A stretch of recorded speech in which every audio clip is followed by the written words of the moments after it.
ನಾಳೆ ಸರ್ಕಾರದ ವಿರುದ್ಧ ಸಾರಿಗೆ ನೌಕರರು ಸಮರ ಸಾರ್ತಾ ಇದ್ದಾರೆ. ಅದರ ಬೆನ್ನಲ್ಲೇ ಇವತ್ತು ಸಿದ್ದರಾಮಯ್ಯ ನೇತೃತ್ವದಲ್ಲಿ ಮಹತ್ವದ ಸಭೆಯೊಂದನ್ನು ಕರೆಯಲಾಗಿದೆ. ಈ ಮುಷ್ಕರವನ್ನ ನಡೆಸದಂತೆ ಮನವೊಲಿಸೋದಕ್ಕೆ ಎಲ್ಲಾ ರೀತಿಯ ಪ್ರಯತ್ನಗಳನ್ನ ಮಾಡಲಾಗ್ತಾ ಇದೆ. ಆ ನಿಟ್ಟಿನಲ್ಲಿ ಇವತ್ತು ಸಿಎಂ ಸಭೆಯೊಂದನ್ನು ಕರೆದಿದ್ದಾರೆ.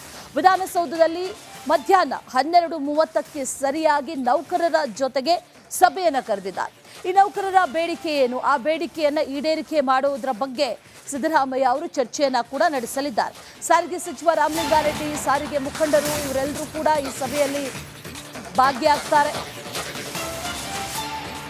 ನಾಳೆ ಬೃಹತ್ ಮುಷ್ಕರಕ್ಕೆ ಕರೆ ಕೊಟ್ಟಿದ್ದಾರೆ. ಇವತ್ತು ಸಿಎಂ ನೇತೃತ್ವದಲ್ಲಿ ಒಂದು ಸಭೆ ಇದೆ. ಆ ಸಭೆಯ ನಂತರದಲ್ಲಿ ನಾಳೆಯ ಮುಷ್ಕರದ ಭವಿಷ್ಯ ನಿರ್ಧಾರ ಆಗುತ್ತೆ. ಮುಷ್ಕರ ನಡೆಸ್ತೀವಿ ಅನ್ನುವಂಥ ನಿಟ್ಟಿನಲ್ಲಿ ಕರೆ ಕೊಟ್ಟಿದ್ದಾರೆ. ಆದರೆ ಇವತ್ತಿನ ಸಭೆ ನಂತರದಲ್ಲಿ ಏನಾದರೂ ಬದಲಾವಣೆಗಳು ಆಗುತ್ತಾ ಅನ್ನುವಂಥ ಪ್ರಶ್ನೆಗಳು ಈಗ ಕಾಡ್ತಾ ಇರೋದು. ಇವತ್ತು ಸಭೆ ಇದೆ, 12:30ಕ್ಕೆ ಸರಿಯಾಗಿ ಒಂದು ಸಭೆ ಇದೆ.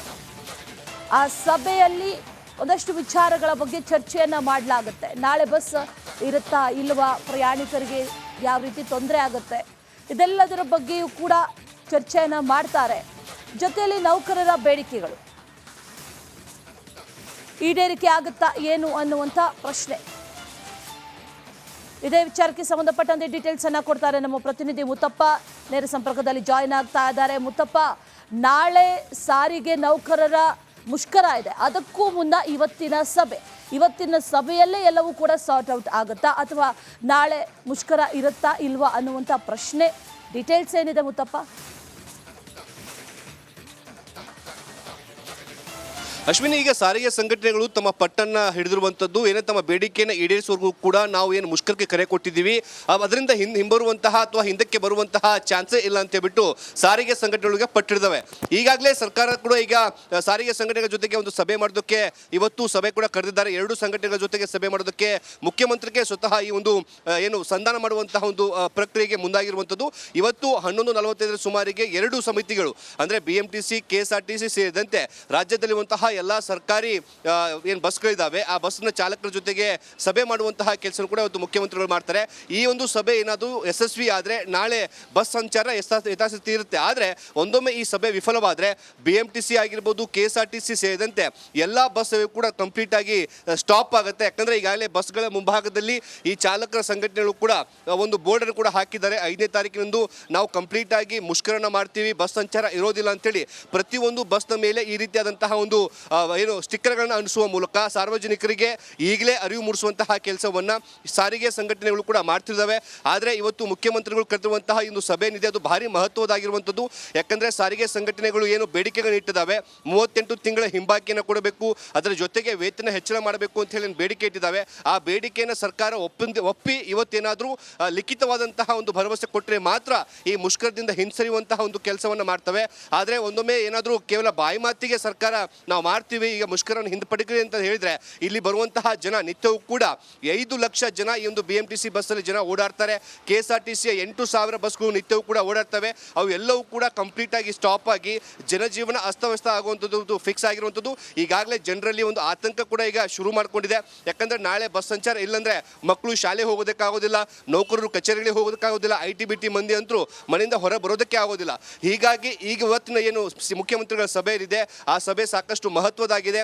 ಸಾರಿಗೆ ಸಂಘಟನೆಗಳು CM ಅವರ ಒಂದು ಮನವೊಲಿಸುವಂತಹ ಕೆಲಸಕ್ಕೇನಾದರೂ ಏನು ಮಣಿದು ಈ ಒಂದು ಮುಷ್ಕರದಿಂದ ವಾಪಸ್ ಪಡಿತಾರ ಅನ್ನೋದು ಕೂಡ ಸಾಕಷ್ಟು ಕುತೂಹಲ ಕೇಳಿಸಿದೆ. Ashwini, right Muthappa, thank you ಡೀಟೇಲ್ಸ್ಗೆ. ನಾಳೆ ಸರ್ಕಾರದ ವಿರುದ್ಧ ಸಾರಿಗೆ ನೌಕರರು ಸಮರ ಸಾರ್ತಾ ಇದ್ದಾರೆ. ಅದರ ಬೆನ್ನಲ್ಲೇ ಇವತ್ತು ಸಿದ್ದರಾಮಯ್ಯ ನೇತೃತ್ವದಲ್ಲಿ ಮಹತ್ವದ ಸಭೆಯೊಂದನ್ನು ಕರೆಯಲಾಗಿದೆ. ಈ ಮುಷ್ಕರವನ್ನ ನಡೆಸದಂತೆ ಮನವೊಲಿಸೋದಕ್ಕೆ ಎಲ್ಲಾ ರೀತಿಯ ಪ್ರಯತ್ನಗಳನ್ನ ಮಾಡಲಾಗ್ತಾ ಇದೆ. ಆ ನಿಟ್ಟಿನಲ್ಲಿ ಇವತ್ತು ಸಿಎಂ ಸಭೆಯೊಂದನ್ನು ಕರೆದಿದ್ದಾರೆ. ವಿಧಾನಸೌಧದಲ್ಲಿ ಮಧ್ಯಾಹ್ನ 12:30ಕ್ಕೆ ಸರಿಯಾಗಿ ನೌಕರರ ಜೊತೆಗೆ ಸಭೆಯನ್ನು ಕರೆದಿದ್ದಾರೆ. ಈ ನೌಕರರ ಬೇಡಿಕೆ ಏನು, ಆ ಬೇಡಿಕೆಯನ್ನು ಈಡೇರಿಕೆ ಮಾಡುವುದರ ಬಗ್ಗೆ ಸಿದ್ದರಾಮಯ್ಯ ಅವರು ಚರ್ಚೆಯನ್ನ ಕೂಡ ನಡೆಸಲಿದ್ದಾರೆ. ಸಾರಿಗೆ ಸಚಿವ ರಾಮಲಿಂಗಾರೆಡ್ಡಿ, ಸಾರಿಗೆ ಮುಖಂಡರು ಇವರೆಲ್ಲರೂ ಕೂಡ ಈ ಸಭೆಯಲ್ಲಿ ಭಾಗಿಯಾಗ್ತಾರೆ. ನಾಳೆ ಬೃಹತ್ ಮುಷ್ಕರಕ್ಕೆ ಕರೆ ಕೊಟ್ಟಿದ್ದಾರೆ. ಇವತ್ತು ಸಿಎಂ ನೇತೃತ್ವದಲ್ಲಿ ಒಂದು ಸಭೆ ಇದೆ. ಆ ಸಭೆಯ ನಂತರದಲ್ಲಿ ನಾಳೆಯ ಮುಷ್ಕರದ ಭವಿಷ್ಯ ನಿರ್ಧಾರ ಆಗುತ್ತೆ. ಮುಷ್ಕರ ನಡೆಸ್ತೀವಿ ಅನ್ನುವಂಥ ನಿಟ್ಟಿನಲ್ಲಿ ಕರೆ ಕೊಟ್ಟಿದ್ದಾರೆ. ಆದರೆ ಇವತ್ತಿನ ಸಭೆ ನಂತರದಲ್ಲಿ ಏನಾದರೂ ಬದಲಾವಣೆಗಳು ಆಗುತ್ತಾ ಅನ್ನುವಂಥ ಪ್ರಶ್ನೆಗಳು ಈಗ ಕಾಡ್ತಾ ಇರೋದು. ಇವತ್ತು ಸಭೆ ಇದೆ, 12:30ಕ್ಕೆ ಸರಿಯಾಗಿ ಒಂದು ಸಭೆ ಇದೆ. ಆ ಸಭೆಯಲ್ಲಿ ಒಂದಷ್ಟು ವಿಚಾರಗಳ ಬಗ್ಗೆ ಚರ್ಚೆಯನ್ನು ಮಾಡಲಾಗುತ್ತೆ. ನಾಳೆ ಬಸ್ ಇರುತ್ತಾ ಇಲ್ವಾ, ಪ್ರಯಾಣಿಕರಿಗೆ ಯಾವ ರೀತಿ ತೊಂದರೆ ಆಗುತ್ತೆ, ಇದೆಲ್ಲದರ ಬಗ್ಗೆಯೂ ಕೂಡ ಚರ್ಚೆಯನ್ನು ಮಾಡ್ತಾರೆ. ಜೊತೆಯಲ್ಲಿ ನೌಕರರ ಬೇಡಿಕೆಗಳು ಈಡೇರಿಕೆ ಆಗುತ್ತಾ ಏನು ಅನ್ನುವಂಥ ಪ್ರಶ್ನೆ.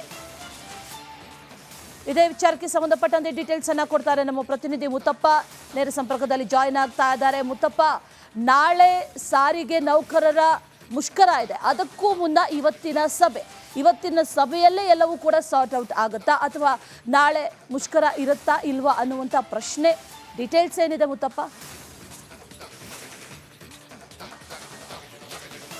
ಅಶ್ವಿನಿ, ಈಗ ಸಾರಿಗೆ ಸಂಘಟನೆಗಳು ತಮ್ಮ ಪಟ್ಟನ್ನ ಹಿಡಿದಿರುವಂತದ್ದು ಏನೇ ತಮ್ಮ ಬೇಡಿಕೆಯನ್ನು ಈಡೇರಿಸುವವರೆಗೂ ಕೂಡ ನಾವು ಏನು ಮುಷ್ಕರಕ್ಕೆ ಕರೆ ಕೊಟ್ಟಿದ್ದೀವಿ, ಅದರಿಂದ ಹಿಂಬರುವಂತಹ ಅಥವಾ ಹಿಂದಕ್ಕೆ ಬರುವಂತಹ ಚಾನ್ಸೇ ಇಲ್ಲ ಅಂತ ಹೇಳ್ಬಿಟ್ಟು ಸಾರಿಗೆ ಸಂಘಟನೆಗಳಿಗೆ ಪಟ್ಟಿಡಿದವೆ.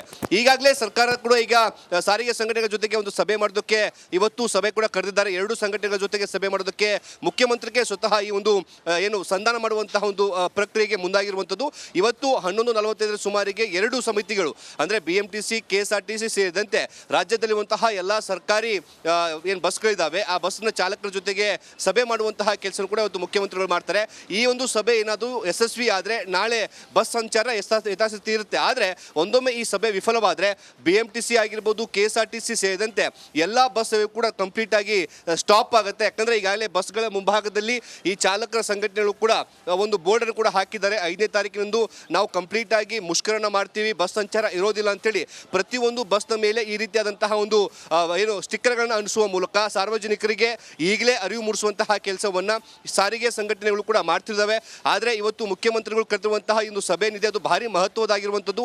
ಯಾಕಂದರೆ ಸಾರಿಗೆ ಸಂಘಟನೆಗಳು ಏನು ಬೇಡಿಕೆಗಳನ್ನು ಇಟ್ಟಿದ್ದಾವೆ, 38 ತಿಂಗಳ ಹಿಂಬಾಕಿಯನ್ನು ಕೊಡಬೇಕು, ಅದರ ಜೊತೆಗೆ ವೇತನ ಹೆಚ್ಚಳ ಮಾಡಬೇಕು ಅಂತ ಹೇಳಿ ಬೇಡಿಕೆ ಇಟ್ಟಿದ್ದಾವೆ. ಆ ಬೇಡಿಕೆಯನ್ನು ಸರ್ಕಾರ ಒಪ್ಪಿ ಇವತ್ತೇನಾದರೂ ಲಿಖಿತವಾದಂತಹ ಒಂದು ಭರವಸೆ ಕೊಟ್ಟರೆ ಮಾತ್ರ ಈ ಮುಷ್ಕರದಿಂದ ಹಿಂಸರಿಯುವಂತಹ ಒಂದು ಕೆಲಸವನ್ನು ಮಾಡ್ತವೆ.